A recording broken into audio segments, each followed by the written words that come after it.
Assalamualaikum warahmatullahi wabarakatuh. Perkenalkan nama saya Vaneswara Bintama, NRP 5017251030 dari Teknik Geofisika. Untuk kali ini saya akan membahas atau mereview buku Geophysics A Very Short Introduction dari William Lowry. Saya akan membahas per babnya. Untuk bab pertama itu judulnya apa itu geofisika. Nah, jadi di bab satu itu isinya adalah yang pertama pengertian dari geofisika itu. Jadi geofisika itu adalah cabang ilmu bumi yang menggunakan metode fisika untuk menyelidiki sifat bumi ya di dalam buminya itu dan proses evolusi bumi.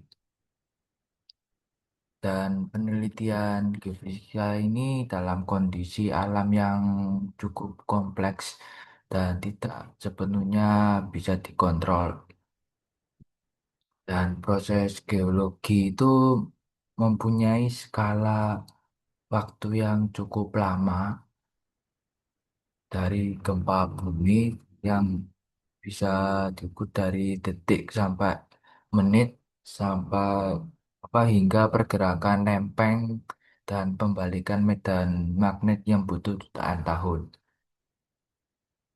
Yang kedua itu perkembangan sejarah dan revolusinya untuk tokoh penting yang membahas revolusi itu seperti Nicolaus Copernicus yang membahas tentang model heliosentris, lalu Johannes Kepler yang membahas tentang hukum gerak planet, lalu Galileo Galilei membahas tentang astronomi dan metode ilmiah, William Gilbert tentang geomagnetisme dan Isaac Newton itu hukum gravitasi.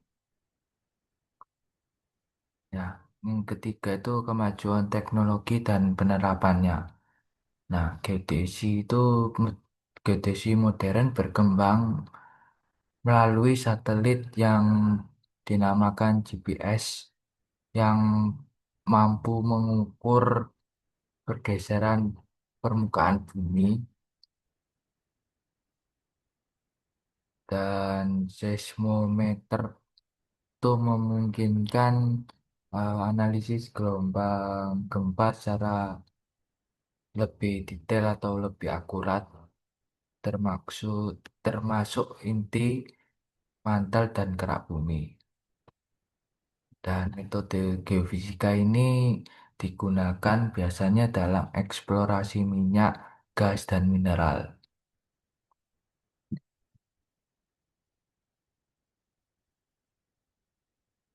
Yang kedua itu bab bab dua itu judulnya adalah planet bumi.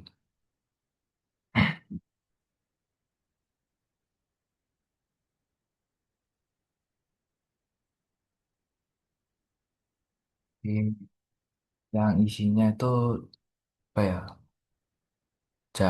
Membahas tentang manusia itu mengamati keteraturan gerak benda langit pada dari zaman dulu dan menyadari bahwa planet bergerak itu mengikuti aturan tertentu.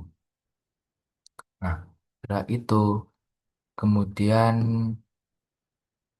dijelaskan melalui hukum gravitasi oleh Isaac Newton dan tiga hukum gerak planet oleh Johannes Kepler. Nah, dua hukum fisika penting yang mendasari sistem ini adalah hukum kekekalan energi dan hukum kekekalan momentum sudut. Untuk tata surya, tata surya ini terbentuk sekitar 4,5 miliar tahun dari runtuhnya awan gas dan debu akibat gravitasi dan dan berputar membentuk cakram protoplanet. Tabrakan itu menghasilkan planetesimal sampai menjadi planet. Nah, planet itu dibagi menjadi Merkurius, Venus, Bumi, Mars, dan lalu Jupiter, Saturnus, Uranus, dan Neptunus. Lalu rotasi dan orbit bumi itu dipengaruhi oleh gaya gravitasi bulan, matahari, dan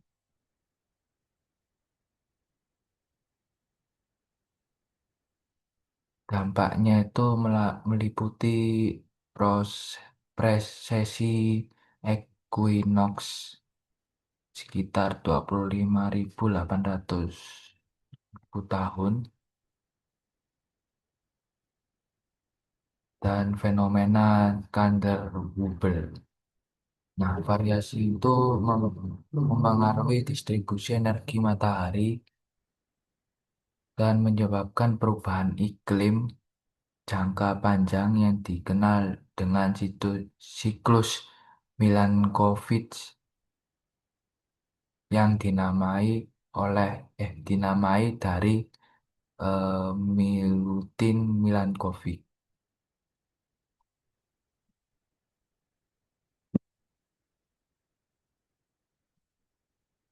Selanjutnya bab ketiga dengan judul Seismologi dan Struktur Internal Bumi.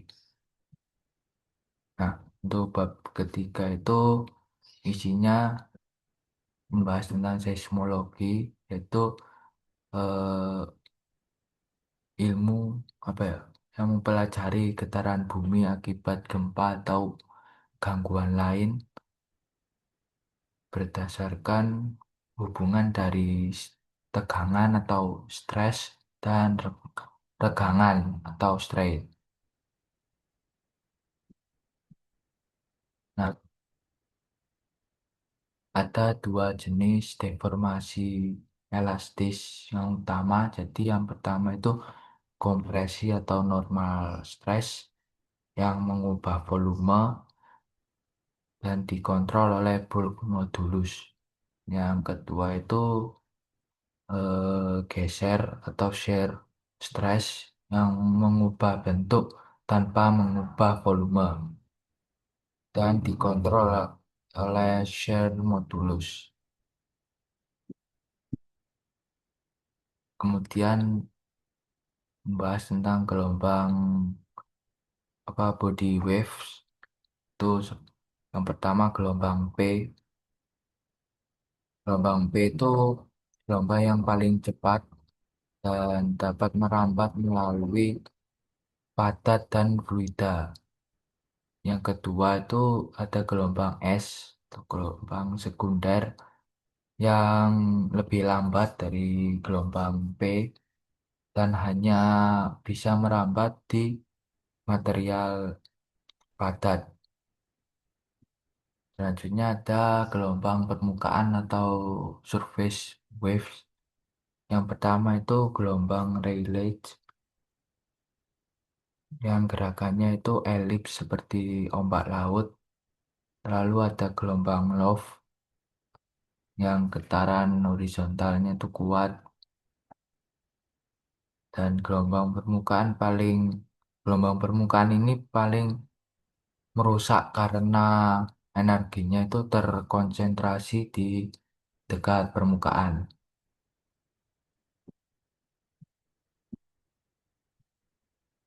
Terus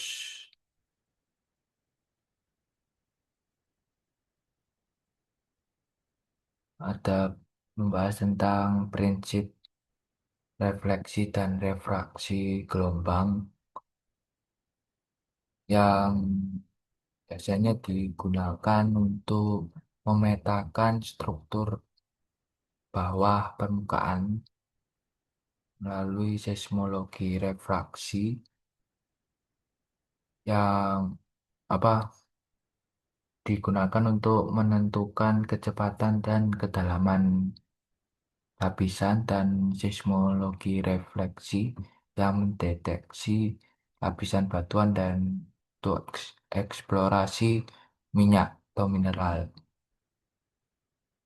Lalu membahas tentang seismic noise atau kebisingan seismik yang berasal dari ombak laut, longsor, aktivitas manusia, dan proses alam lain.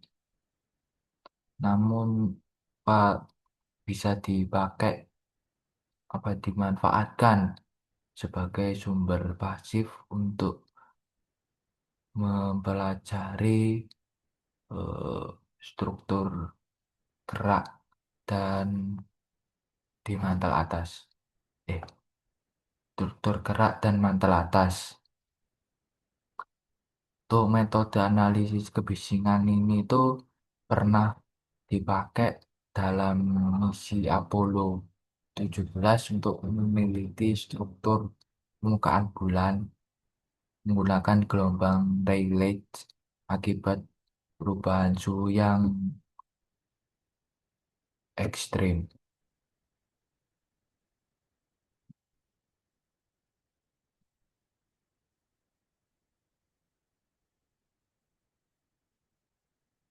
Lalu yang selanjutnya bab 4 yaitu seismisitas. Seismisitas yang membahas tentang gempa bumi. Di gempa bumi itu adalah getaran bumi akibat pelepasan energi secara tiba-tiba di dalam gerak. Yang biasanya itu terjadi pada zona patahan atau fault. Dan lebih dari 90% itu bersifat tektonik, eh, tektonik yang disebabkan oleh pergerakan lempeng yang menimbulkan tegangan pada batuan. Lalu model elastik rebound itu menjelaskan jika tegangan yang menumpuk selama bertahun-tahun sampai batuan itu mencapai batas elastis itu lalu patah dan melepaskan energi sebagai gelombang seismik dari center dari fokus. Nah, untuk gempa itu bisa didahului foreshock lalu kemudian diakhiri aftershock.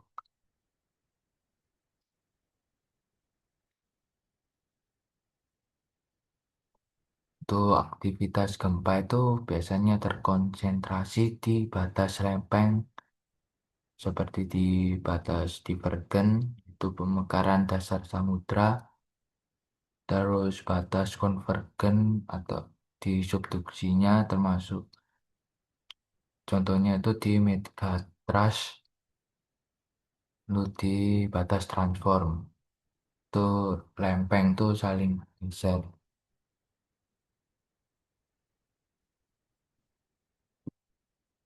Nah, di gempa itu biasanya ada magnitudo.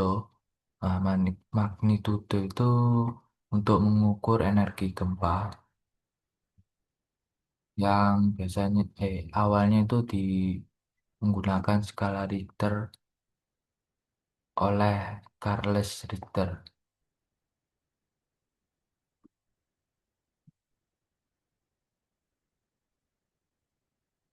Lalu membahas tentang inten- intensitas. Intensitas itu adalah ukuran kualitatif berdasarkan dampak dan kerusakan di permukaan.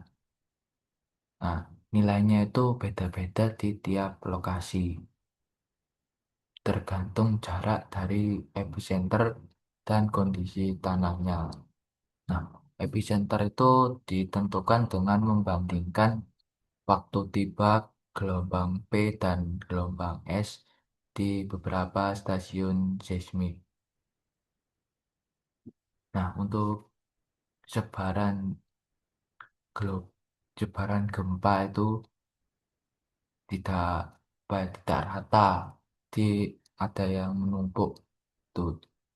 Dan yang paling aktif itu ada di cincin cincin api Pasifik dan wilayah di dekat Mediterania sampai Himalaya.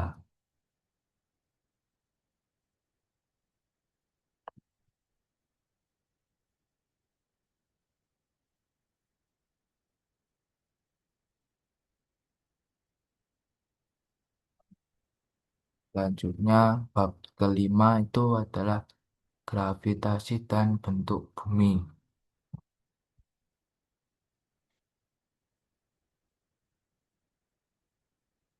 Jadi yang apa isinya untuk bab 5 itu membahas tentang kayak gravitasi itu. Jadi sekitar 2500 tahun yang lalu itu Pitagoras itu menyatakan bahwa bumi itu berbentuk bola bunder.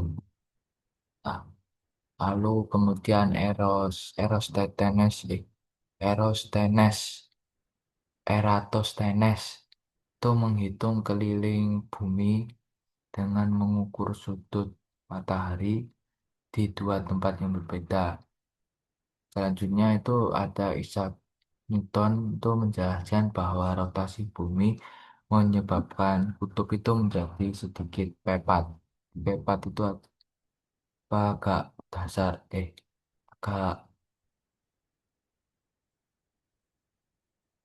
agak bundar, agak bundar itu loh. Jadi kayak apa ya pepat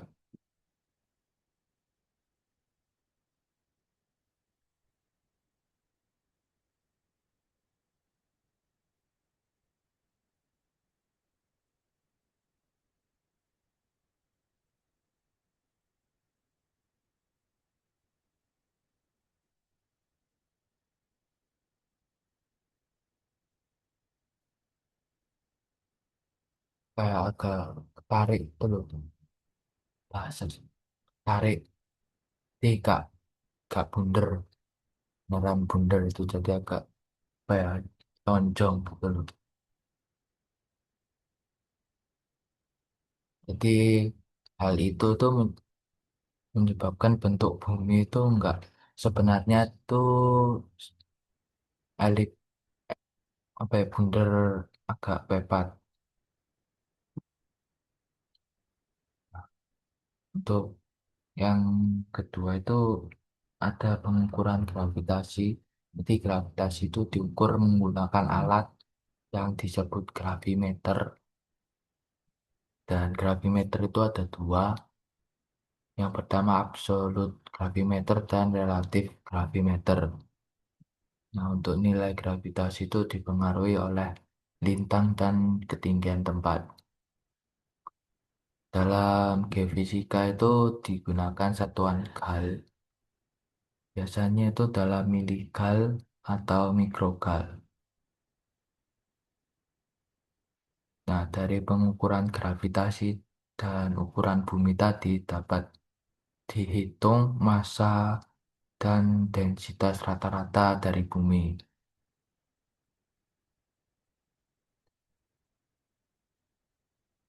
Yang ketiga itu membahas apa ya, bentuk bentuk matematis bumi itu disebut reference ellipsoid. Sedangkan bentuk yang aslinya itu disebut geoid.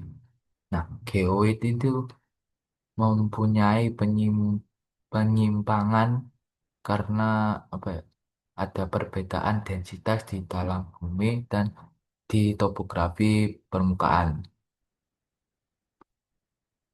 Nah, untuk teknologi satelit, geodesi, radar, dan GPS itu digunakan untuk mengukur medan gravitasi dan bentuk bumi. Dan terakhir itu membahas tentang anomali gravitasi dan isostasi. Nah, s- setelah Hmm. dilakukan beberapa pengukuran, penelitian, dan ada berbagai koreksi pengukuran. Nah, diperoleh yang namanya anomali gravitasi. Nah, anomali gravitasi itu menunjukkan jika ada perbedaan densitas batuan di bawah permukaan. Nah, kerak samudra yang lebih tipis itu menghasilkan anomali yang positif. Nah, sementara pegunungan itu sering kali menunjukkan anomali negatif karena memiliki eh, densitas yang rendah. Nah, fenomena keseim- keseimbangan antara gerak dan mantel itu disebut isostasi.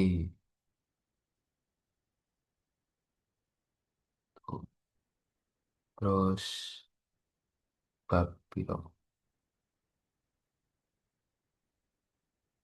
Selanjutnya ada bab 6 yaitu panas bumi.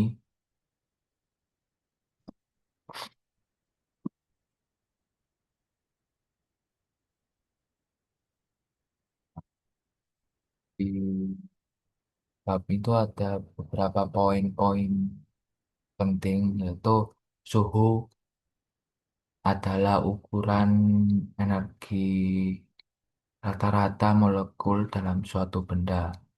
Nah, untuk panas itu adalah energi yang berpindah antara dua benda yang memiliki suhu yang berbeda. Jadi dari suhu yang tinggi ke benda yang memiliki suhu yang rendah.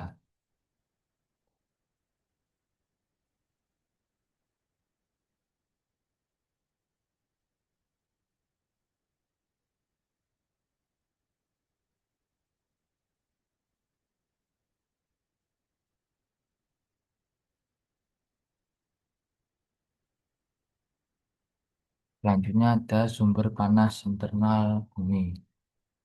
Nah, panas internal bumi itu merupakan sumber energi utama bagi proses geologi yang menggerakkan tektonik lempeng dan pembentukan medan geomagnetik. Dan sumber panas internal bumi itu berasal dari dua sumber utama. Itu yang pertama panas primordial yang dari sisa panas dari pembentukan awal bumi. Lalu yang kedua ada panas radiogenik, yaitu dari peluruhan unsur radioaktif seperti uranium dan kalium. Nah, perpindahan panas bumi itu melalui tiga mekanisme utama. Pertama itu ada radiasi, terus konduksi, dan konveksi. Nah, di interior bumi itu konduksi dan konveksi itu merupakan proses yang paling penting.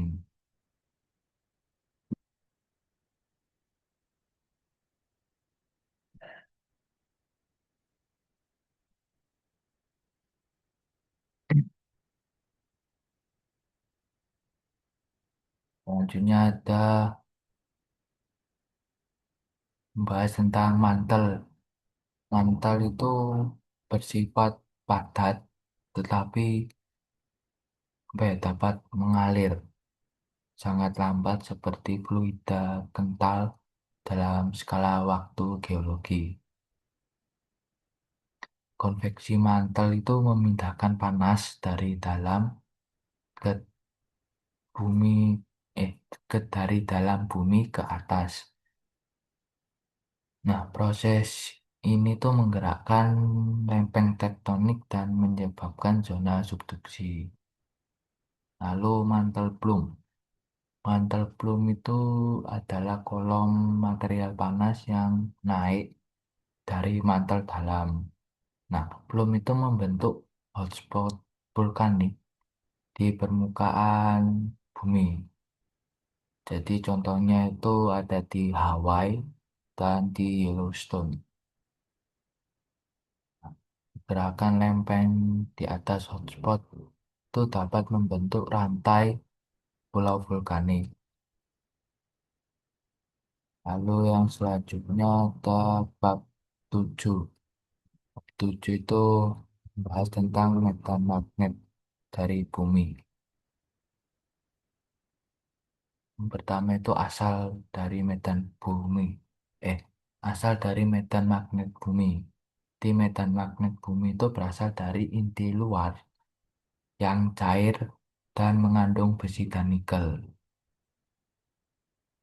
Nah, pergerakan fluida logam konduktif itu menghasilkan arus listrik yang membentuk medan magnet melalui proses geomagnetik dinamo. Nah, medan magnet itu berfungsi sebagai pelindung bumi dari radiasi berbahaya dari matahari dan ruang angkasa. Dan medan ganas ini digunakan dalam navigasi kompas pada zaman dulu, ya abad yang dulu lah. Dan medan magnet itu diukur menggunakan magnetometer dan satuan medan magnet itu adalah Tesla. Tapi dalam geofisika itu biasanya digunakan nano Tesla atau NT besar.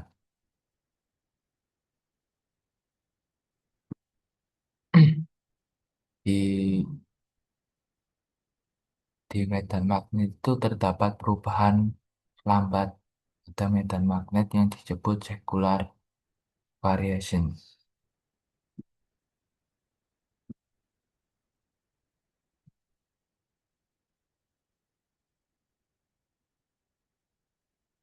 Lalu pengaruh matahari terhadap medan magnet bumi. Di matahari itu menghasilkan solar wind, aliran partikel yang bermuatan dan interaksi itu dengan medan magnet bumi membentuk magnetosfer. Dan sebagian partikel terperangkap membentuk sabuk radiasi Van Allen. Nah, di atmosfer yang atas itu terbentuk ionosfer yang memantulkan gelombang radio untuk komunikasi global.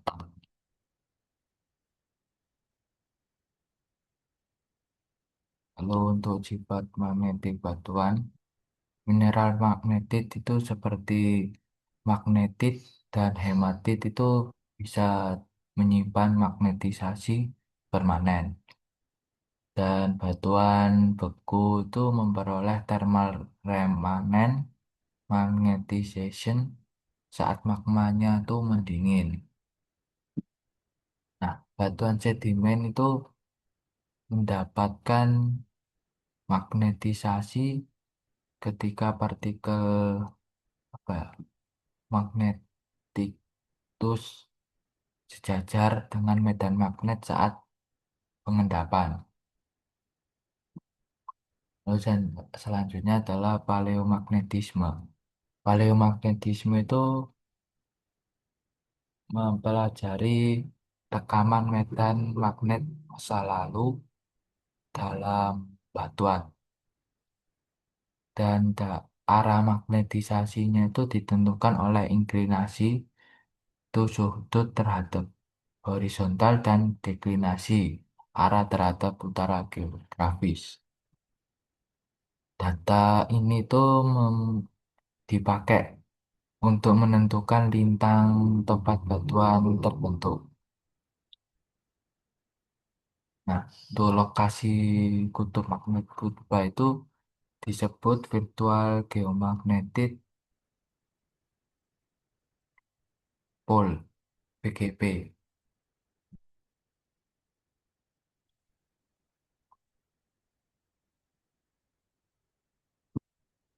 Lalu pergeseran benua dan tektonik lempeng. Jadi jalur pergeseran posisi kutub yang tam yang kelihatan, yang tampak itu disebut APW, apparent pole variant, eh, apparent polar wander. Nah, perbedaan jalur APW itu antar benua menunjukkan benua bergerak atau continental drift. Nah, analisis ini membantu merekonstruksi eh, superkontinen zaman dulu seperti Pangaea, Gondwana, dan Eura Euramerika. Euramerika. Nah, medan magnet bumi itu pernah mengalami geomagnetic polarity, polarity reversal yang cukup banyak berkali-kali. Nah, pembalikan ini tuh berlangsung sekitar 5.000 sampai 1.000 tahun.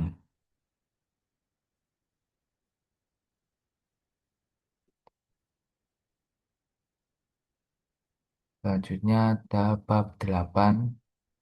Nah, bab 8 itu isinya adalah kesimpulan dari bab 1 sampai bab 7.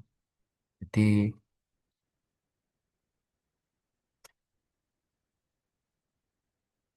geofisika itu memberikan banyak kemajuan dan sifat dan memahami sifat dan perilaku bumi.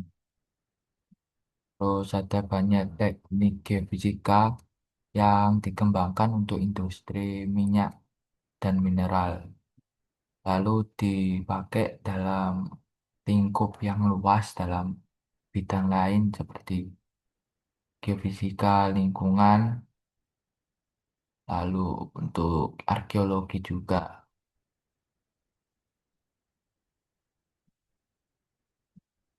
Lalu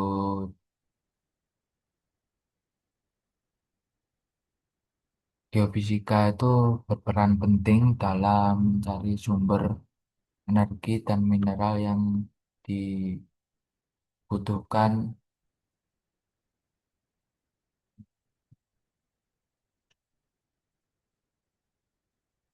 butuhkan untuk sekarang ini dalam era modern. Nah, karena fenomena-fenomena di bumi itu sangat kompleks, ilmuwan-ilmuwan itu menggabungkan berbagai macam metode seperti tadi paleomagnetisme, seismologi, geokimia, dan pengamatan satelit yang lain untuk memahami proses yang terjadi di dalam bumi. Itu. Selanjutnya, saya akan apa ya, membahas analisis dan refleksi. Untuk rating dari buku ini, saya rating 8,5 karena buku itu ringkas tapi cukup detail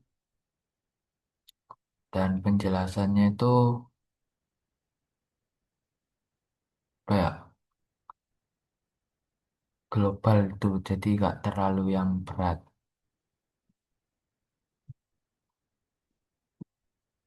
Untuk analisis isinya itu, buku ini tuh materinya membahas tentang gravitasi dan bentuk bumi, lalu medan magnet bumi, seismologi, terus panas bumi tadi, dan struktur internal bumi. Yang penjelasannya itu runtut, terus ber apa ya berkonsep gitu.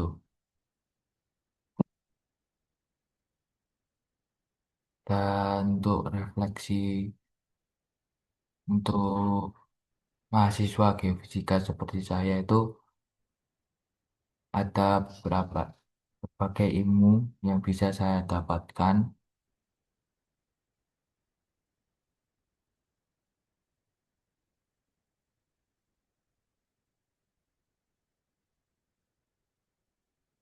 Dan apa dalam cara berpikir, jadi lebih konseptual, paham apa ya, kayak paham contohnya dulu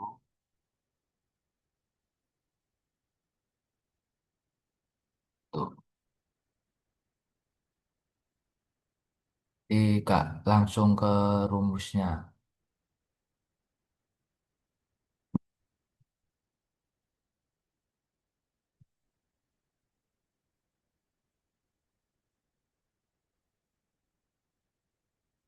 jadi begitu saja review saya dari buku Geophysics A Very Short Introduction dari William Lowry.